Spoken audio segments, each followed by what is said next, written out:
And a lot of you are probably thinking, well, what does that have to do with me being in a meeting and having to speak up? I remember one of the first times I've had to be uncomfortable in my life, and it was actually the fourth grade.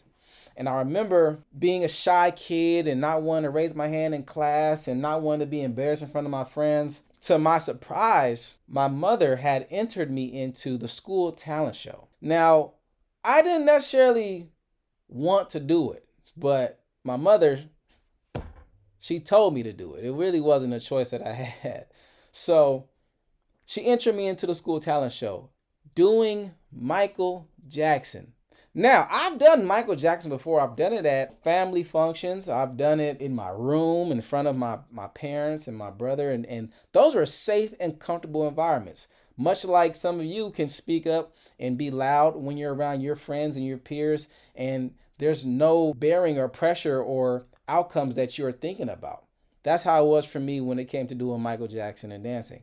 But when she put the spotlight on me to do the talent show, I didn't know how I was going to show up. But let me tell you what happened. I practiced. I rehearsed. I had to spark skill development within myself to be ready for the moment. And when the moment came and I walked on stage, they said, "Come to the stage, performing Michael Jackson, Jeremy Clark."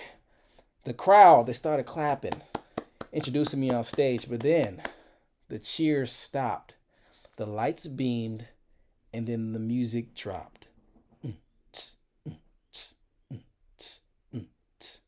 She was more like beauty queen from a movie scene. I said no mind, but do you mean I am the one? I'm gonna dance on the floor and around. And something interesting happened.